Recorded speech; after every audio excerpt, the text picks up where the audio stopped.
예, 하나님의 말씀 창세기 22장 1절과 2절 말씀입니다. 예, 하나님의 말씀 창세기 22장 1절과 2절 말씀 제가 먼저 봉독을 해드리겠습니다.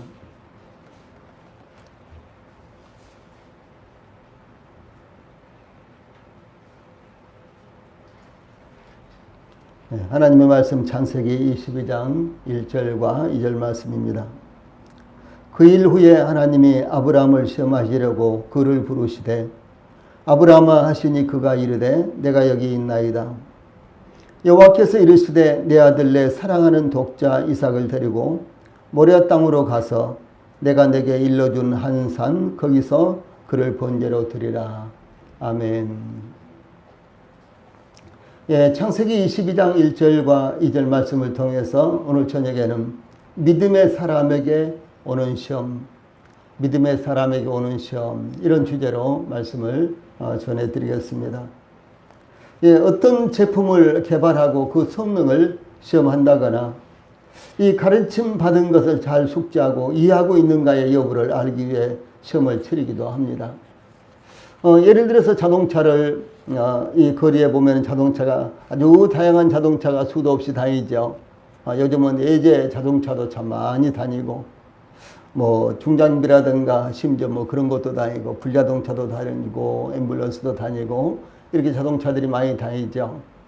이런 자동차를 하나를 개발을 하면은 무려 이 운전 이제 시험장에서 면허 시험장 아니고 이제 그 운행 시험장에서 약 10만 킬로 정도를 쉬지 않고 계속해서 운행을 합니다. 혼자 할 수가 없겠죠. 그래서 한 사람이 한 4시간 정도 이렇게 계속해서 그 원을 이렇게 그어서 이제 달리고요. 아주 최고 속도로 이렇게 달리기도 하고 그래요. 그런가 하면 또 이제 뭐 화장실 간다든가 아니면 식사를 해야 된다든가 그럴 때 또 다른 이제 운전자랑 또 바로 이렇게 교대해 가지고 또 그렇게 이제 돌고 심지어 막 150km, 200km도 이렇게 내서 이제 돌리고 이렇게 돌고요. 이렇게 하면서 이렇게 달리면서 약 10만 킬로 이상을요. 이렇게 시험 운전을 먼저 합니다. 그래서 이제 이와 같은 시험을 통해서 이 자동차에 문제가 어디가 있는가, 어디 약점이 있는가, 어디 고장난 점이 있는가, 이런 것들을 이제 발견해가지고 보완을 하고요. 이런 이제 충분한 시험을 거친 다음에 시중에 판매를 합니다. 예, 그래도 문제가 생겨서 뭐 수만 대가 리콜을 당한다든가 뭐 등등 이런 일도 가끔 발생하죠. 예, 그래서 이 시험을 하는 것은요, 굉장히 중요한 것입니다. 특별히 어떤 제품을 개발하고 그 성능을 시험한다거나 또 가르침 받는 것을 잘 숙지하고 이해하고 있는가 여부를 알기 위해서 시험을 치르기도 합니다. 혹은 필요에 따라 그 사람의 자질이나 속성을 시험하기도 합니다. 입학시험이나 취업시험도 있습니다. 이 시험은 우리 생활에 일상적인 것이 되고 있습니다. 하나님께서 사람을 시험하실 때에는 그 사람의 한계나 자질이나 속성과 순종의 여부 등을 시험합니다. 물론 이 모든 것들은 하나님이 먼저 잘 알고 계십니다. 그렇죠? 그런데도 불구하고 하나님께서 이와 같은 시험을 원하시고 계신다는 것이죠. 그리고 또 시험을 하시는 것입니다. 예를 들어서 여러분들이 자녀들을 또 아기들을 이렇게 보면서 이제 한 걸음말 한 걸음말 이렇게 걸음마를 걸을 때요. 아이가 가까스로 한 걸음말 걸으면서 걷고요. 또 엉덩방아를 또 쿵 찍고 또 일어나서 또 한 걸음말 두 걸음말을 걸으면서 또 엉덩방아를 쿵 찍고 그러잖아요. 예, 그런데도 우리는 막 박수를 치고 격려하면서 아 잘했다 최고다 이러면서 이제 좋아하고 그러지 않습니까? 또 그런가 하면은 아이들이 아주 어렸을 때 유치원 다닐 때라든가 그 전에 어떤 노래를 배워가지고 노래를 부르기 시작하면요. 이제 그 노래 뭐 뻔하게 그 수준을 우리가 알고 있으면서도 한번 불러봐 박수 쳐줄게 또 한번 불러봐 그래 잘한다 정말 잘한다 또 이제 다른 사람이나 손님이 오면은 한번 불러보라고 또 이렇게 또 얼리고 그렇게 해서 또 한번 부르면은 막 우리가 또 기뻐하면서 박수를 쳐주고 그러죠. 이와 같이 하나님께서요 저희들 수준을 뻔히 알면서도 하나님께서는 저희들을 시험하시고 저희들이 그 시험에서 합격되고 무난히 시험을 잘 감당하면요 하나님께서 정말로 기뻐하시고 저희들에게 또 새로운 것들을 맡기기도 하시고 이렇게 하신다는 것이죠. 이 대부분의 경우 하나님께서는 이 어려운 상황 가운데 순종하기를 기대하시므로 이와 같은 말씀은 신명기 8장 2절, 사사기 3장 4절 등등에 있습니다. 믿음과 신실함의 여부를 확인하고자 하십니다. 예, 그리고 사람이 다른 사람을 시험할 때도 있죠. 사람이 사람을 시험할 때도 있죠. 그럴 때는 상대방의 지혜와 같은 능력의 수준을 시험을 하는 것입니다. 믿음의 삶을 살아가는 하나님의 사람들에게는 다양한 시험이 있는데 시험은 한 번으로 그치는 것이 아니라 반복해서 임한다는 것입니다. 예, 어제도 시험 받았는데 오늘도 시험 받을 수 있고 또 내일도 시험이 올 수도 있고 그렇다는 것이죠.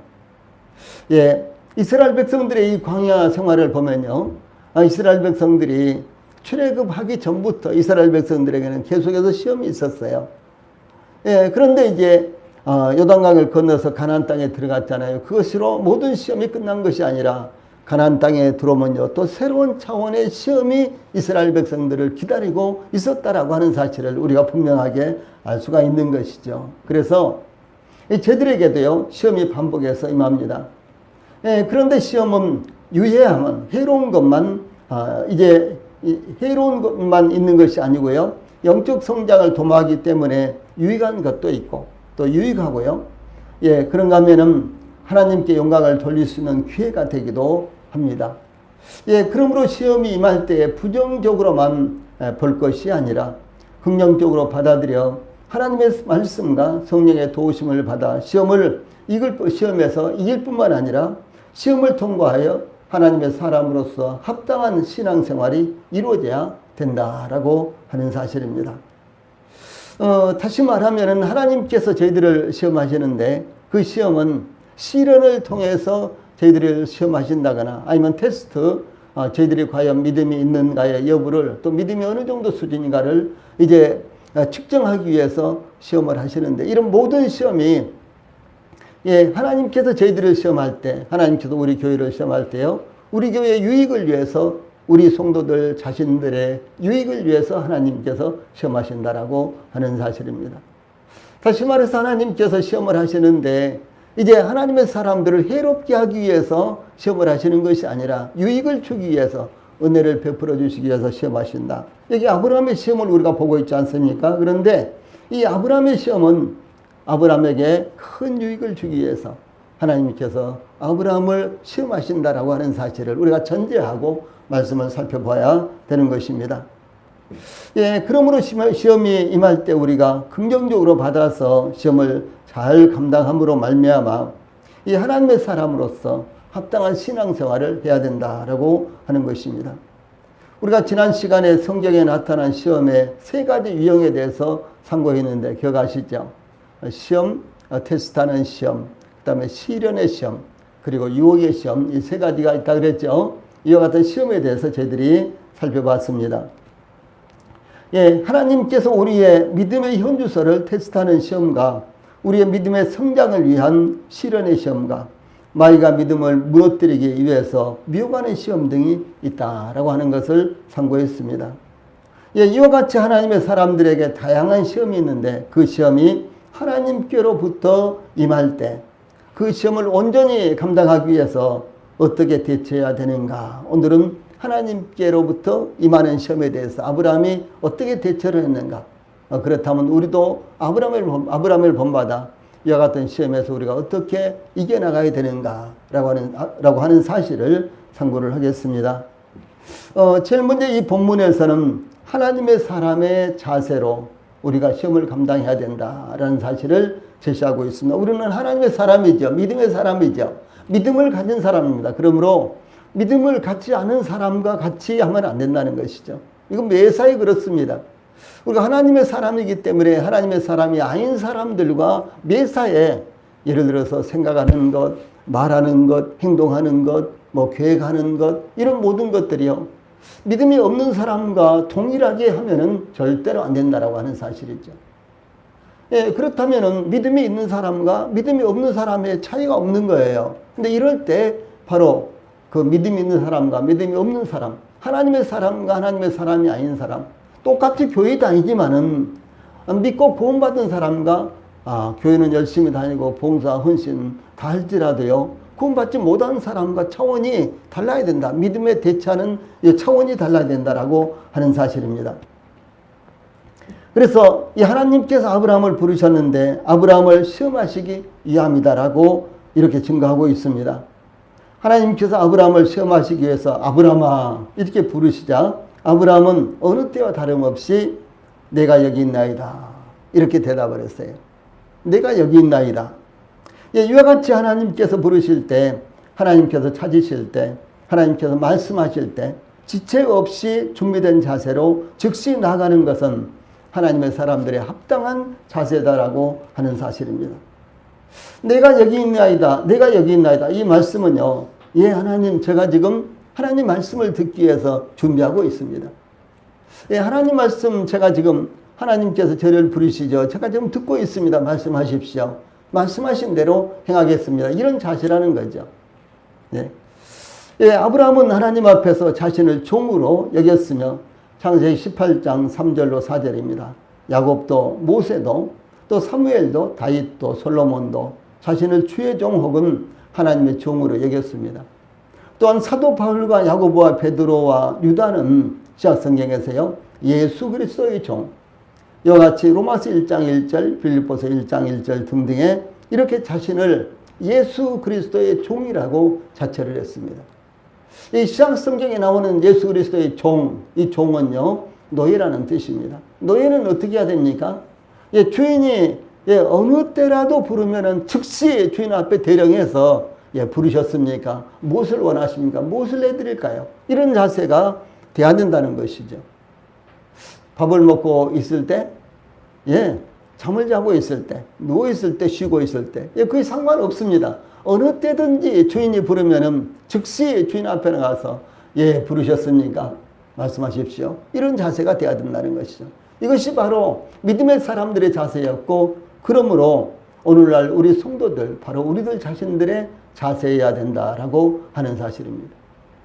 하나님은 말씀하시는데 나는 생각이 다르고, 하나님께서 말씀하시는데 나는 다른 생각을 가지고 이제 개최를 한다든가, 하나님은 말씀하시든지 말든지 나는 나의 뜻대로 나의 생각대로 한다든가, 이런 것은 절대로 있을 수가 없는 것입니다. 용납되어서는 안 되는 것입니다. 그래서 이 아브라함도 그렇고 믿음의 사람들 한결같이 어떤 것을 예상하고 하나님께서 그것을 지시하신다거나 그랬을 때 바로 순종한 것이 아니라 전혀 뜻밖의 일을 하나님께서 제시를 하신다는 거죠. 아브라함을 하나님께서 부르셨는데 세상에 100세 때 낳은 이제 아들 이삭을요 최소한도 15년 정도 이렇게 길렀는데 그 아이를 번제로 드리라고 하나님께서 요구하실 것을 아브라함이 상상이나 했겠습니까? 그렇죠.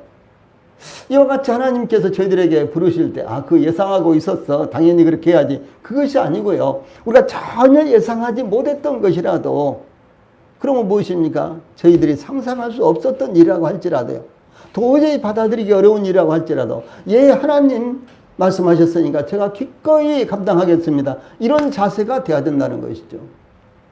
이것이 정말로 중요한 자세입니다. 이것이 내가 여기 있나이다 라고 하는 이와 같은 의미다라고 하는 것이죠. 이것이 바로 종의 자세고 믿음의 사람들의 자세고 노예의 자세다라고 하는 것입니다. 이 종은 주인의 지시에 따라 철저하고도 즉각적인 순종을 가장 중요한 덕목으로 삼아야 하는데, 이와 같이 믿음의 사람들은 하나님의 종으로서 무엇보다도 우선적으로 하나님의 뜻에 순종했습니다. 그러므로 하나님의 뜻에 즉각적이고도 철저하게 순종하기 위해서 항상 준비되어야 하는데, 아브라함이 하나님께서 부르실 때 내가 여기 있나이다 이렇게 대답했던 것은 아브라함이 마치 하나님께서 부르실 것을 예상하고 대비하고 있었던 것처럼 나타나는 것입니다. 아브라함이 딱 준비하고 대비하고, 그래서 하나님께서 부르시기만 하면 어떤 일이든지 나는 한다. 물에 빠지라 그러면 물에 빠지고, 언덕에서 뛰어내리라 그러면, 절벽에서 뛰어내리라 그러면 뛰어내리고, 아브라함은 지금 이런 자세로 하나님 앞에 있다라고 하는 사실이죠. 예, 그 후에도 아브라함은 하나님께서 부르실 때 내가 여기 있나이다. 이게 11절에도 이렇게 이제 응답을 했고, 야곱도 모세도 사무엘도 선지자 이사야도 다메섹의 제자 아나니아도 사도행전 9장 10절에 내가 여기 있나이다. 이렇게 즉시 대답을 했습니다. 그러므로 믿음의 사람들은 항상 내가 여기 있나이다. 이런 자세로요, 하나님 앞에 나왔다라고 하는 사실입니다.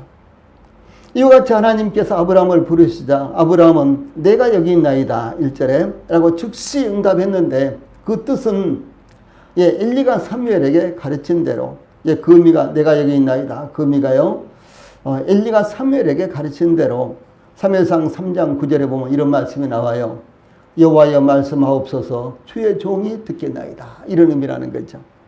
예, 내가 여기 있나이다 이 말은요, 사무엘상 3장 9절에 나오는 말씀 여호와여 말씀하옵소서 주의 종이 듣겠나이다 이런 의미입니다. 또한 아브라함이 하나님께서 부르실 때 내가 여기 있나이다 라고 대답한 것은 하나님께서 무슨 일이든지 말씀하신 대로 청종하겠다는 결의에 찬 응답인 것입니다. 즉 하나님의 백성들은 하나님께서 부르실 때 언제 어디서나 부르심에 합당하게 순종하기 위해 하나님 앞에 준비된 자세로 기다리는 삶을 살아야 한다라고 하는 것을 의미합니다.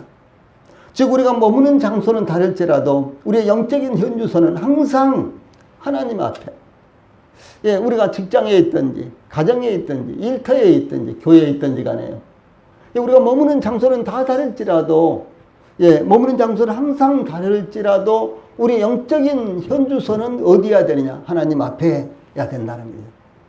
네.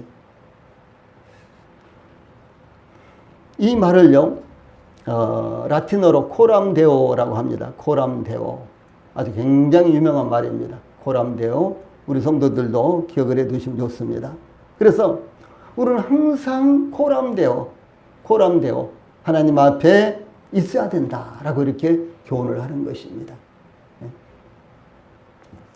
우리들도 아브라함과 믿음의 선지들처럼요, 하나님께서 부르실 때 즉시 내가 여기 있나이다 라고 응답함으로 하나님께서 언제든지 하나님의 뜻에 따라 하나님께서 원하시는 대로 사용될 수 있도록 준비되어야 할 것입니다. 하나님께서 아브라함을 부르실 때 아브라함이 즉시 하나님의 부르심에 응답했던 것처럼 주 예수님께서는 제자들에게 마태복음 24장 42절로 44절에서 그러므로 깨어 있으라.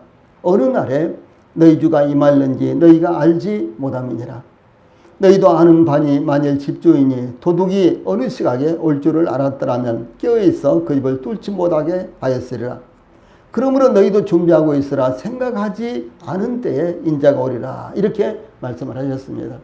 깨어 있으라. 그런 의미도 여기에 나타나고 있다라고 하는 것이죠. 다음에 1절과 2절에서 또 우리가 발견할 수 있는 것은요, 이제 믿음의 사람들에게 오는 시험은 하나님께서 요구하시는 대로, 요구하시는 제물로 응답해야 된다라고 하는 사실입니다. 하나님께서 요구하시는 제물로 응답해야 된다라고 하는 것입니다. 하나님을 부르신, 이 아브라함을 부르신 하나님께서 아브라함에게 내 아들, 내 사랑하는 독자 이삭을 데리고 모리아 땅으로 가서 내가 내게 지시하는 한 산, 거기서 그를 번제로 드리라. 2절에 이렇게 이제 지시하시죠. 하나님께서는 아브라함에게 내 아들, 내 사랑하는 독자 이삭을 번제로 드리라. 이렇게 이제 지시한 것입니다. 하나님께서 아브라함에게 아브라함의 아들을 번제로 드리라고 지시하셨습니다. 그 아들은 아브라함이 사랑하는 아들이었습니다. 그 아들은 아브라함의 독자 이삭이었습니다. 하나님께서는 이와 같이 아브라함에게 무엇을 번제로 드려야 될지 정확하게 지시를 하셨습니다. 그 제물은 아브라함의 아들이며 아브라함의 사랑하는 아들이며 아브라함의 독자 이삭이었다라고 하는 사실입니다. 이 사랑하는 이라는 단어는 아브라함이 독자 이삭을 얼마나 사랑하게 되었는지 나타내고 있습니다. 이게 사랑하는 이라는 말은요, 사랑하다, 사랑에 빠지다, 이제 이런 말씀인데, 아브라함이 독자 이삭을 사랑하되 푹 빠져서, 아주 푹 빠져서 이제 푹 빠져있는 이와 같은 상태를 묘사하는 말입니다. 야곱이 요셉은 노년에 얻은 아들이요 사랑하는 라헬의 소생이었기 때문에 여러 아들들보다 요셉을 더 사랑하여 요셉에게는 채색 옷을 지어 입혔다. 이렇게 이제 나타나 있죠. 여기에 이때 사용된 단어가 바로 여기에 사랑하는 이라는 아헤브라는 이와 같은 단어입니다. 굉장히 아주 의미심장한 이와 같은 말입니다. 아주 사랑에 푹 빠져 있는 거예요. 그건 어떤 것보다도 더 사랑함으로 말미암아 자기 생명처럼 사랑하는 것을 가리켜서 여기에 내 사랑하는 아들 독자 이삭이라고 그랬습니다. 자, 무슨 말씀인 거는요? 이 하나님이 아브라함의 형편과 사정을 다 알고 계셨다는 것이죠. 예. 그래서 하나님께서는 아브라함에게 있어서 이삭이 아브라함에게 어떤 아들인지 모르시는 것이 아니라 잘 알고 계셨다는 사실입니다. 하나님께서 아브라함을 부르시고 내 아들, 내 사랑하는 독자 이삭 이렇게 다양한 표현으로 내 아들, 예, 그 다음에 내 사랑하는, 그 다음에 독자, 그 다음에 이삭 이렇게요. 다양한 표현으로 이삭을 언급하신 것은 이삭이 아브라함에게 있어서 어떤 존재인지 누구보다도 하나님께서 잘 알고 계셨다라고 하는 사실입니다. 하나님께서 번제로 하나님께 이 바치라고 말씀하신 아브라함의 아들 이삭은 아브라함이 100세요. 그의 아내 사라가 90세에 낳은 유일한 아들이었습니다. 그 아들로 말미암아 애굽 여인 요동 하갈의 소생인 이스마엘은 광야로 내보냈습니다. 예, 그러므로 아브라함에게 이삭은 아브라함의 대를 잇도록 하나님께서 정하신 유일한 아들이었습니다. 이와 같이 하나님께서 아브라함에게 내 아들 내 사랑하는 독자 이삭을 번제로 드리라 이렇게 지시하신 것은 아브라함으로서는 하나님의 말씀하신 것과 행하신 것을 이해할 수 없는 일이었으며 순종하기에도 아주 혼란스러운 이와 같은 일이었습니다.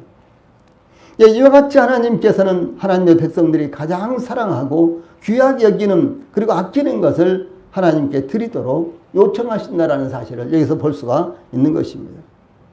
하나님께 소나 양이나 염소로 번제를 드릴 때는 흠없는 것으로 드려야 되는데 레위기서 1장 3절 혹은 10절 그에도 아주 많이 나옵니다.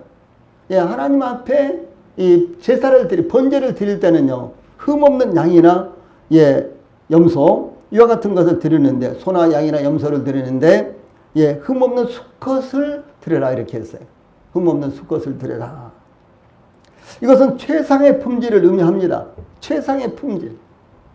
아브라함이 자신의 사병 318명을 이끌고 가나안 남방을 침략하여 모든 것을 약탈한 그돌라오멜 동맹물을 뒤쫓아가서 모든 것을 되찾아왔을 때 그를 환영하는 멜기세덱에게 예물을 드린 것에 대해서요 히브리서 7장 4절에서는 이 사람의 어떻게 높은 것을 생각하라. 조상 아브라함이 노략물 중 좋은 것으로 10분의 1을 저에게 줬느니라 이렇게 증가하고 있어요. 참 얼마나 이 말씀 아주 귀한지 모르겠어요.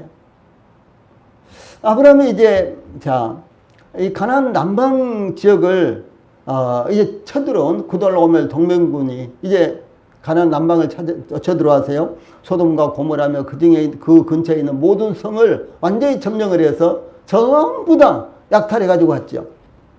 사람까지도 다 잡아간 거예요. 그때 이제 아브라함은 자기 집에서 길리고 훈련을 시킨 318명의 사병을 이끌고 저 북방 다메섹까지 쫓아갑니다. 그래서 이제 밤을 타서 그들을 공격해 가지고요 모든 것을 다 되찾아왔어요. 롯도, 롯의 아내도, 롯의 두 딸도 모든 것을 다 되찾아왔습니다. 그래서 이 모든 것을 되찾아서 끌고 와가지고 이제 이 아브라함을 환영하는 이 멜기세덱에게 10분의 1을 드리는데 어떤 것을 드리냐? 저기 종들한테 저 10분의 1만 떼서 멜기세덱한테 드려라 이렇게 한 것이 아니라는 거죠. 여기 히브리서 7장 4절에서는 아브라함이 노략물 중에서요 좋은 것으로 10분의 1을 멜기세덱에게 줬더라 이렇게 되어 있어요. 좋은 것으로 드린 것이 참 중요한 거예요. 또한 마게도냐 교회에 대해서요. 고린도후서 8장 5절에서는 우리의 바라던 것뿐 아니라 저희가 먼저 자신을 주께 드리고 또 하나님의 뜻을 쫓아 우리에게 주었도다. 이렇게 증거하고 있습니다. 우리가 바라던 것뿐만 아니라 더 주었다. 무엇입니까? 더 넘치게 하나님 앞에 드렸다라고 하는 것을 의미를 하는 것입니다.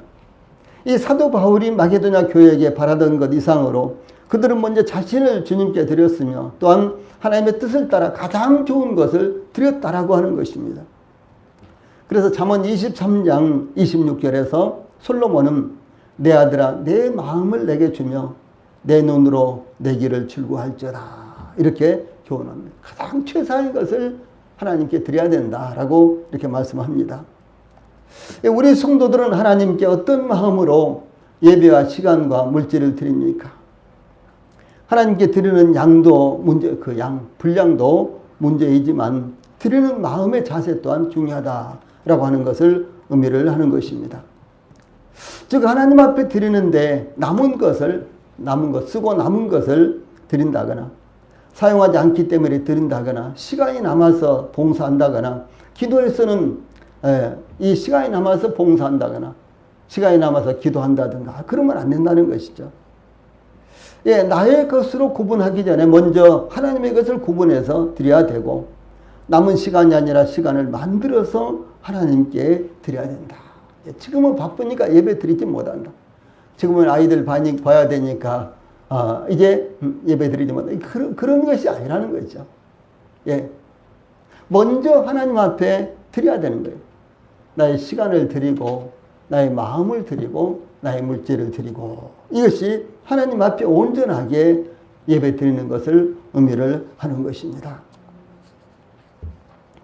그러므로 사도 바울이 고린도 교회에게 당부하기를 이 마게도냐 교회에서는요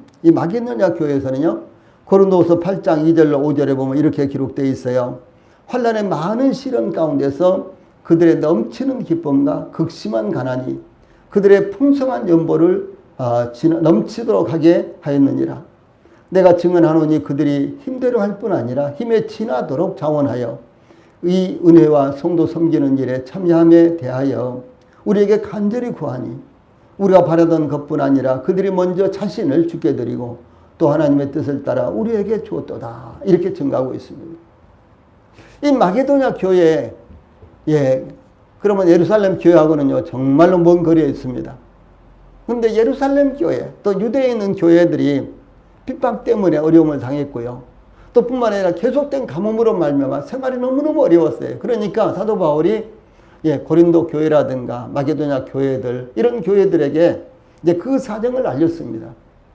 그랬을 때 이제 이 마게도냐 교회가 물질을 이제 이 예루살렘과 유대에 있는 성도들에게 보내는데 어떻게 보냈냐? 바로 그 말씀입니다. 조금 전에 읽어드린 고린도후서 8장 2절 5절 말씀 환난의 많은 시련 가운데서도 이 환난에 많은 그 당시에 초대교회는요 환난이 없는 데가 없었어요. 이 사도 바울과 이 신라가요 마게도냐에 가서 제일 첫 번째 당한 것은 무엇이에요? 감옥에 들어가서 죽을 고비를 당한 거지. 실컷 맞고 많이 두들겨 맞고 감옥에 깊이 갇혀 있었던 거죠. 그런데 이제 그 다음에도 이와 같은 이제 환난, 이와 같은 이 박해가 얼마나 심했겠습니까? 그런데도 불구하고 이 마게도냐 교회에서는 환난의 많은 시련 가운데서도 그들의 넘치는 기쁨과 그 다음에요 극심한 가난이 그들의 풍성한 연보를 넘치도록 하겠다. 극심한 가난이었는데 앞으로 물질에 여유가 좀 있으면 나도 하나님 앞에 드려야지. 그것이 아니라는 것이죠. 여유가 좀 있으면은 하나님 앞에 나도 많이 드려야지. 아닙니다. 그것이 아닙니다. 성경은 그렇게 말씀하고 있지 않습니다. 하나님은 그것을 받으시려고 하는 것이 아닙니다. 또 뿐만 아니라 사도 바울은요 그들이 힘대로 할 뿐 아니라 힘에 지나도록 자원하여 그랬어요. 힘에 지나도록 자원하여. 힘대로 할 뿐만 아니라 힘에 지나도록 차원에서 이와 같이 연보를 했다라고 증거하고 있습니다. 예, 그러므로 우리 성도들이 가장 귀하고 좋으며 사랑하는 것을 먼저 하나님 앞에 드려야 하는 것은 하나님의 은혜에 이것이 참여하는 것이며 또한 더욱 풍성하게 하는 비결이라는 것을 잊지 않으시고 하나님의 은혜에 참여함으로 고린도후서 9장 8절에 하나님이 능히 모든 은혜를 너희에게 넘치게 하시나니 이는 너희로 모든 일에 항상 모든 것이 넉넉하여 모든 착한 일을 넘치게 하게 하려 하심이라 라는 축복의 말씀이 풍성하게 우리 성도들에게 이루어지기를 바랍니다.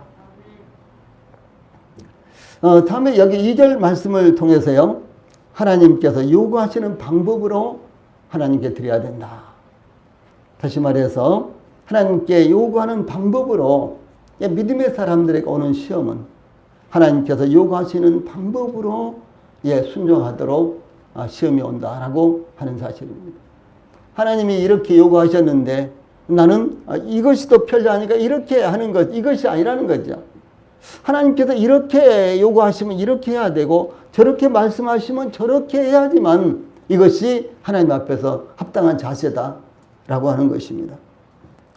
하나님께서 아브라함에게 2절에 모리아 땅으로 가서 내가 내게 일러준 한 산 거기서 그를 번제로 드리라 이렇게 지시를 하셨습니다.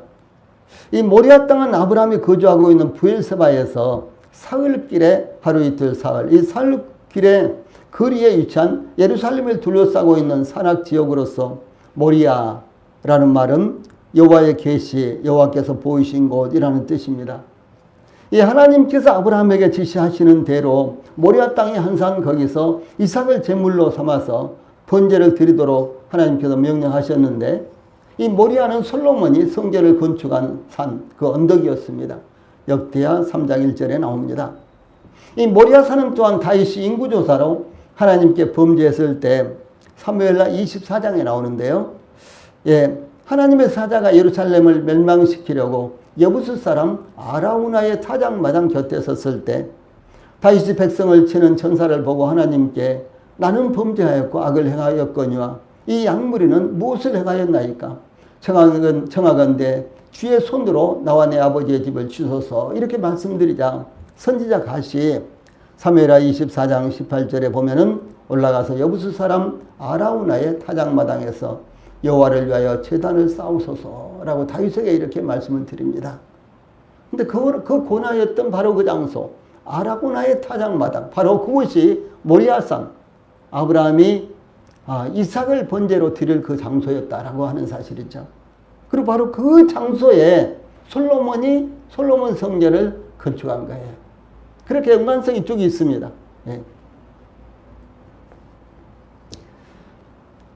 이 하나님께서 그래서 이제 하나님께서는 이와 같이 훗날 솔로몬을 통해서 성전을 건립할 장소를 일찍이 정해 놓으셨다라고 하는 사실이 이렇게 나타나고 있습니다.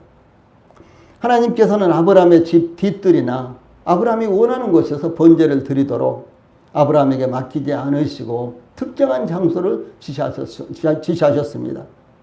그 길은 사흘길이나 되는 약 80km에 이르는 길이었습니다. 약 80km나 되는 이와 같은 길을 가서 이 광야길을 가서요 번제를 드리도록 하나님께서 지시를 하셨습니다. 아브라함은 모리아산까지 사흘길을 가면서 다양한 생각을 하게 되었을 것이 확실합니다. 그냥 내일 아침 일찍 일어나서 바로 드리라 그것이 아니고요. 뭐 그랬다고 할지라도 아브라함이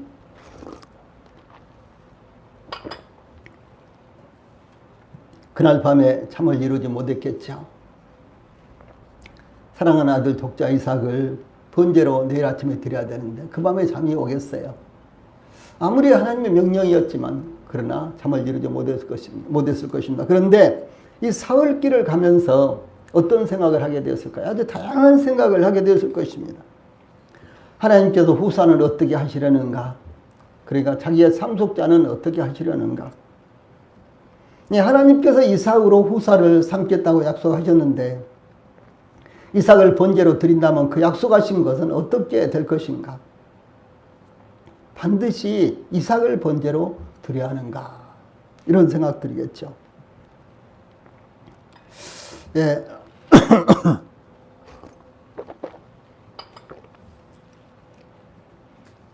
또한 백세라는 아들을 번제로 드려야 하는 아버지로서 이삭에 대한 애틋한 마음 때문에 복받쳐 올라오는 슬픔을 참기 어려웠을 것입니다. 아무리 믿음의 조상이고 믿음의 사람이라고 하지만 백세에 낳은 아들 하나 있는데 그 아들을 하나님께서 번제로 바쳐라 이렇게 요구하시는데 차마 정말 어려운 여 같은 마음이었을 것입니다. 이삭을 번제로 드리라는 하나님의 지시를 아내 사라에게는 어떻게 말을 해야 되는가? 혹시 사라가 충격을 받을 텐데 괜찮을까? 백세에 낳은 아들을 번제로 바쳤다고 하면 주변 사람들이 어떻게 생각할 것인가? 백세에 낳았는데 그래서 15년 정도 이렇게 길렀는데 하나님께서 요구하셔서 번제로 바쳤다 그러면 주변 사람들이 아브라함에게 대해서 어떻게 생각할까? 아브라함에게는 사흘 동안 수많은 생각들이 꼬리에 꼬리를 물고 쉴 사이 없이 떠올랐을 것입니다. 그러나 아브라함은 묵묵히 하나님께서 지시하신 산 모리아를 향해 앞으로 또 앞을 향하여 나아갔습니다. 이 같은 아브라함으로서는요, 가야만 하는 믿음의 길이었기 때문이다 라고 하는 사실입니다. 지금 말씀드리는 것은 하나님의 뜻을 행하기 위해서요, 저희들도 많은 갈등을 겪는 것입니다. 헌금을 할 때도 물론 이것이 익숙해지고 그러면요 별 문제가 안 됩니다. 그런데 처음에 11조를 드릴 때요, 처음에 10의 1을 드릴 때 여러 가지 갈등이 많이 있죠. 어려운데 지금은 드리기가 좀 그런데 이런 생각에서부터 시작해서요, 그렇지 않습니까? 정도 큰 돈이 생겼다고 했을 때 이제 이것을 10의 1을 하나님 앞에 드린다. 아니 이렇게 많은 돈을 주님이 주셨는데 10의 1 드리는 것은 좀 안 된다. 더 드려야지. 얼마나 드릴까? 20%를 드릴까? 아니 절반을 딱 잘라서 드릴까? 다 드릴까? 우리 성도들 가운데는 갑자기 돈이 생겨서요, 아주 100% 다 드리는 분들도 여러분 계십니다. 제가 정확하게는 이제 모릅니다만은 그러나 가끔 이제 이렇게 또 알게 되는 경우도 있죠. 제가 일부러 하려고 그런 것은 한 번도 없습니다. 그때 참 대단한 믿음을 가지고 이와 같이 순종하고 하나님 앞에 헌신하는데 때때로요 많은 갈등이 있다라고 하는 사실이죠.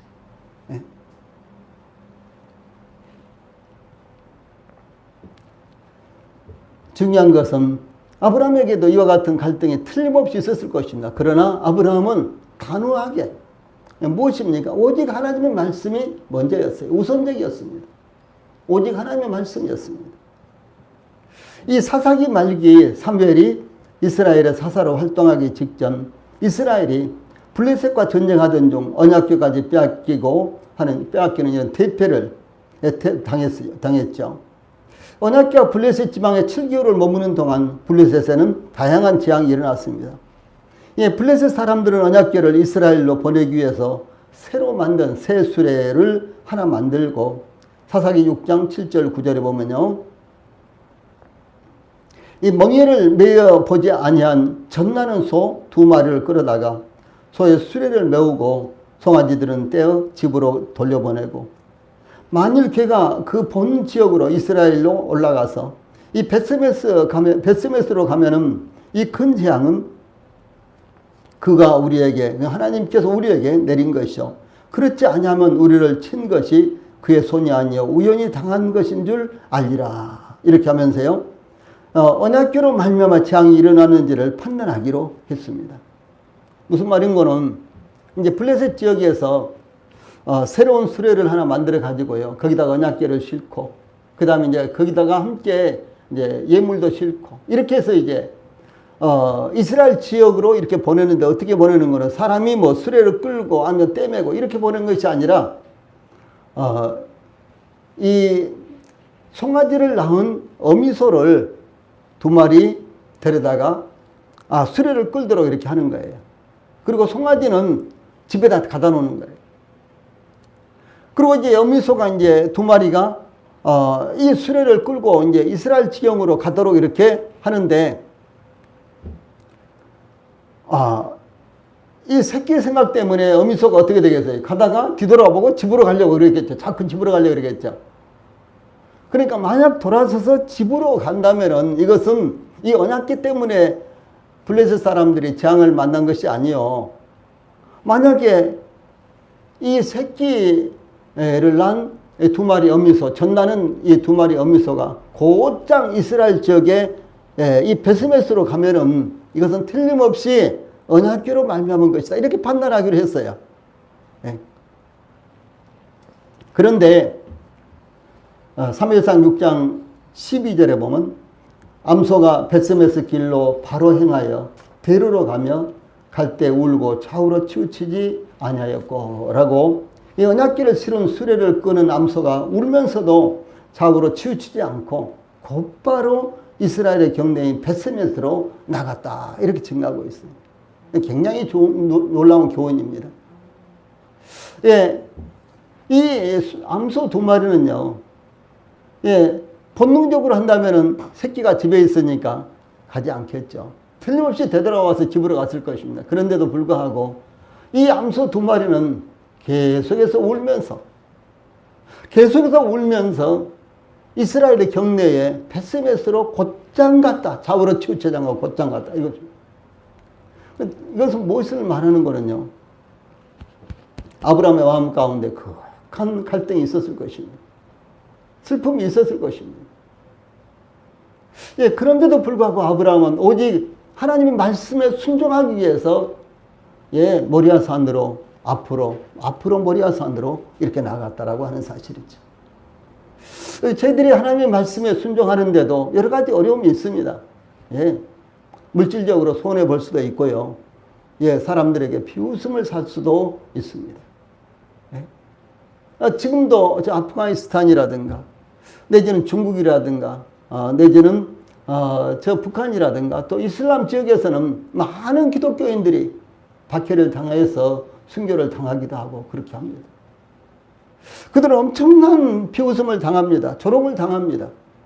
예, 그런데도 불구하고 그것이 믿음의 길이고 하나님 앞에서 바른 길이기 때문에 그들은, 예, 당당하게 순교를 받아들이고 목숨을 내놓습니다. 그런데 저희들이 아주 그것과는 도저히 비교가 안 되는 작은 것들에 순종할 때도 역시 갈등이 있잖아요. 이 작은 것에 순종하고 그런데도 불구하고 이 갈등이 있습니다. 네, 갈등이 있다라고 할지라도 우리에게 중요한 것은 무엇이냐? 하나님의 말씀이라는 것이죠. 그 하나님의 말씀이 지시한 대로 곧장 우리가 나가야 된다라고 하는 것을 말합니다. 주 예수님께서 십자가를 앞에 두고 예루살렘으로 올라가실 것에 대해서 누가복음 9장 51절에요. 예수께서 승천하실 기약이 차감해 예루살렘을 향하여 올라가기로 굳게 결심하시고, 이런 말씀이 나옵니다. 예, 그리고 나서 뭐라고 말씀하셨는 거는요, 누가복음 13장 33절에서 예, 친히 말씀하시기를 그러나 오늘과 내일과 모레는 내가 갈 길을 가야 하리니 선지자가 예루살렘 밖에서는 죽는 법이 없느니라, 이렇게 말씀하셨어요. 여기에 내가 갈 길을 가야 하리니, 내가 갈 길을 가야 하리니, 이 말씀입니다. I must keep going, 그렇게 되어 있어요. 예, 나는 반드시 가지 않으면 안 된다.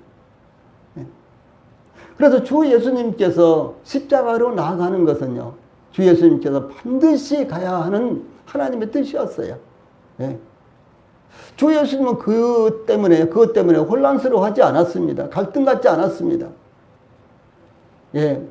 예루살렘에서 기드론 골짜기를 건너서 이제 감람산 겟세마네 동산으로 나갈 때 주 예수님께서 대단히 슬퍼하셨고 고민하셨고, 예, 내가 고민하여 죽게 됐다라고 제자들에게 고백까지 했습니다.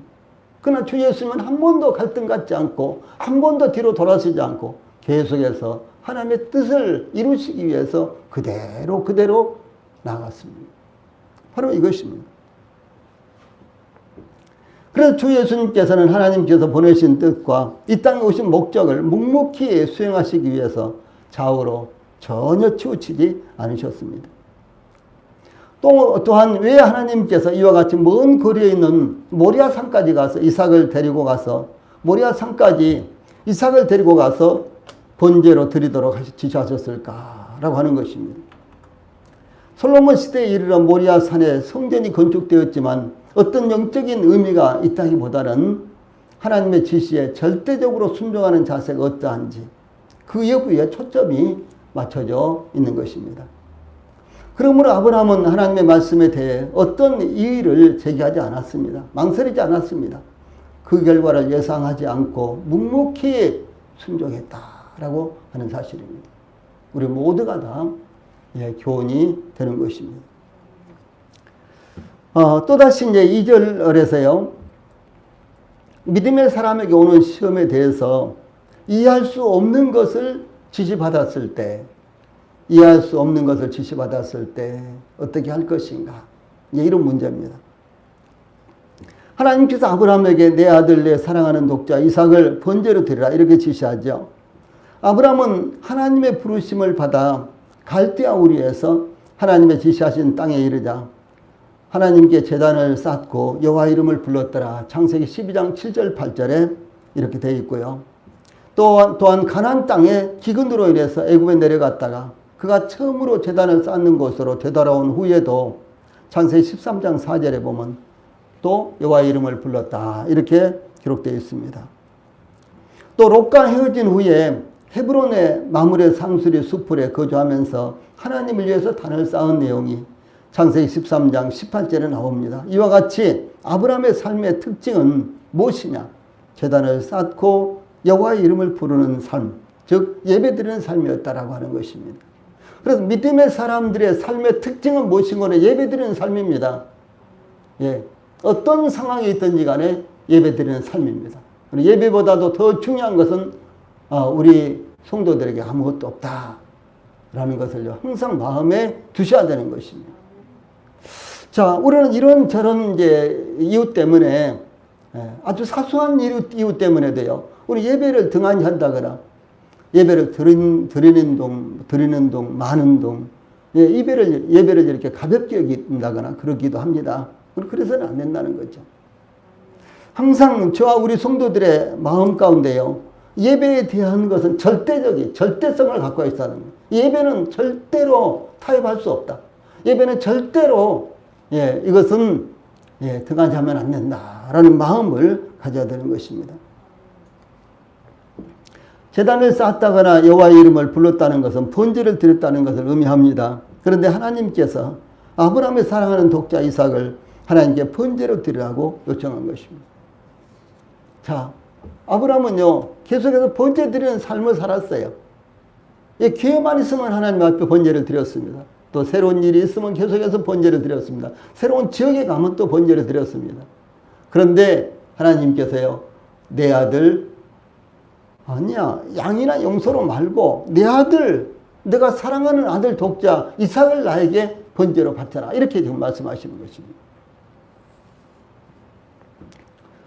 참 이런 일도 있는 거예요.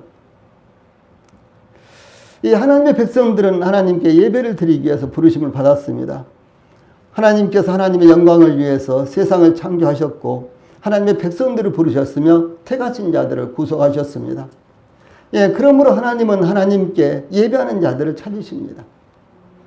요한복음 4장 24절에 하나님은 예배하는 자들을 찾으신다 그랬죠. 그것은 하나님께서 예배를 가장 소중하게 여기신다라고 하는 거죠.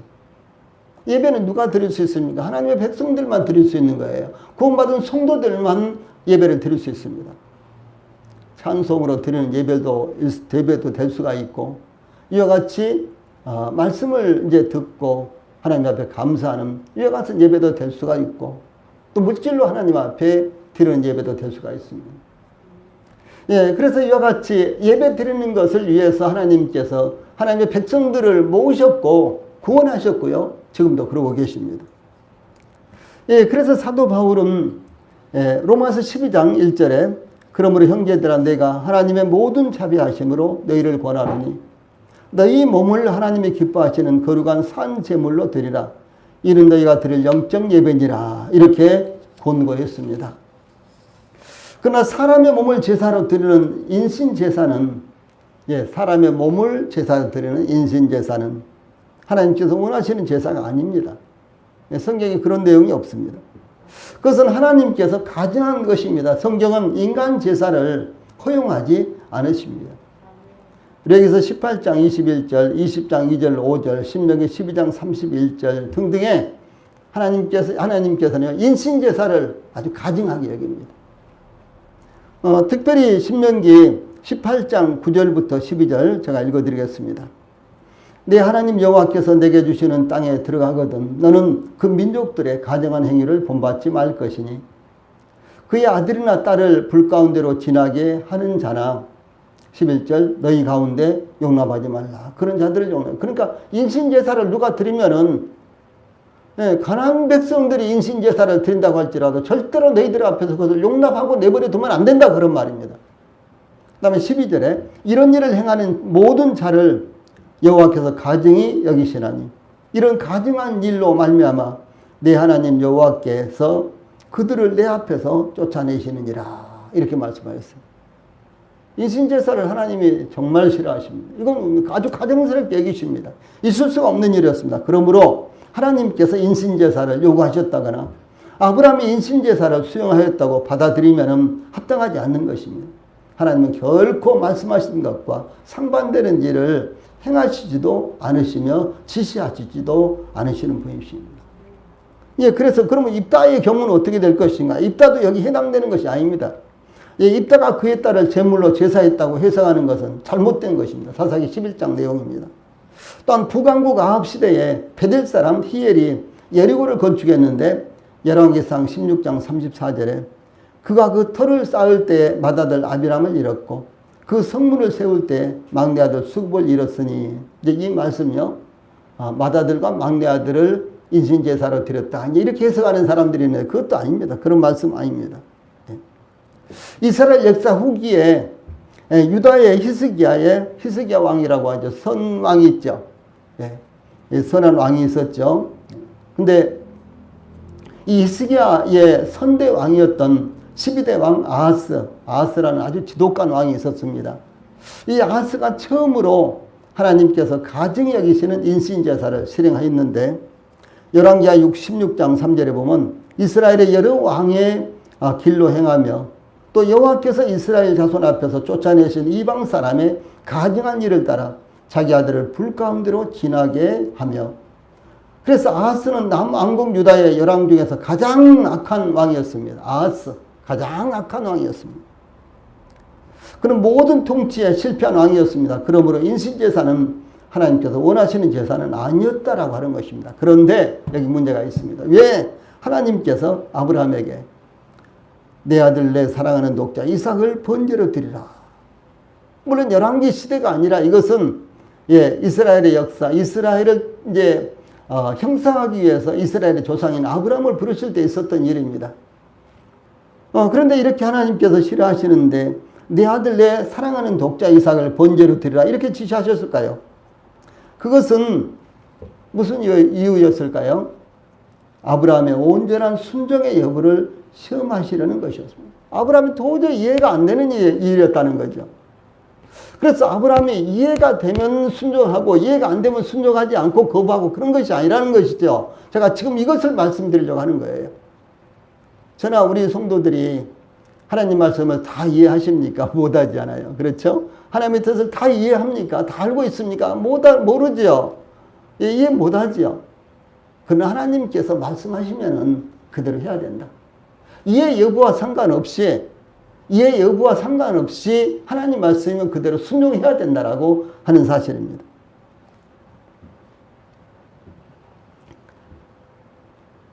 그래서 사랑하는 독자 이삭을 번제로 드리라는 것은 모든 면에서 불합리한 것이었습니다. 그런 까닭에 더욱 아브라함의 순종의 여부는 중요한 것이었습니다. 당연히 해야 될 것. 소나 양이나 염소로 아브라함아 너희 집 뒤뜰에서 날마다 번제를 드리라. 그럼 아브라함이 하루에 2번씩도 번제 드릴 수 있었겠죠. 그렇죠. 근데 3일길이나 떨어져 있는 저 모리아 산에 가서 내 사랑하는 아들 족자 이삭을 나에게 번제로 바쳐라. 이것은 아브라함이 도저히 받아들일 수 없는 일과 같은 것이었어요. 이해가 안 되는 일이었습니다. 하나님이 왜 이런 일을 다 시키는가? 이해가 안 되는 일이었습니다. 이해가 안 되는 일인데도 불구하고 하나님께서 그렇게 말씀하시고 지시하셨기 때문에 아브라함은 아무 거부 반응 없이 그대로 순종을 했다라고 하는 사실입니다. 우리는 하나님의 말씀도 우리가 판단하고 그 판단에 따라 따르려고 합니다. 이때로는 하나님의 말씀을 우리 생각대로 합리화하려고 합니다. 우리는 하나님의 뜻을 분별해야 되지만 분명한 하나님의 말씀에 대해서 우리의 판단의 기준을 적용시켜서는 안 되는 것입니다. 오직 우리에게는 순종만 있을 뿐인 것입니다. 아브라함에게 순종의 시험이 임했던 것처럼 이 시간 하나님께서는 우리에게도 순종의 여부를 두고 시험하십니다. 그 시험은 우리를 함정에 빠뜨리는 것이 아니라 우리의 믿음을 더욱 견고하게 하시려는 것이고 우리에게 은혜를 부어주시기 위한 하나님의 방법입니다. 그러므로 하나님의 말씀이 혹시 우리의 이성이나 믿음으로 이해되지 않는다고 할지라도요, 우리는 순종해야 됩니다. 사무엘은 사울 왕에게 사무엘상 15장 22절로 23절에서요. 여호와께서 번제와 다른 제사를 그의 목소리를 청종하는 것을 좋아하심같이 좋아하시겠나이까. 순종이 제사보다 낫고 듣는 것이 순양의 기름보다 나으니 이는 이것을요. 거역하는 것은 점치는 죄와 같고 완고한 것은 사신, 재앙을 내리는 요사스러운 귀신을 가리켜서 사신이라고 합니다. 이 사신 우상에게 절하는 죄와 같으니라 이렇게 증거했습니다. 순종이 제사보다 낫습니다. 하나님의 말씀을 거역하는 것은 사신 우상에게 이와 같이 요사스러운 귀신, 재앙을 내리는 귀신에게 절하는 죄와 같습니다. 그러므로 아브라함을 본받아 혹 이해되지 못하더라도 무엇보다도 순종을 가장 귀한 신앙의 덕목으로 삼으시기를 간절히 바랍니다. 기도하시겠습니다.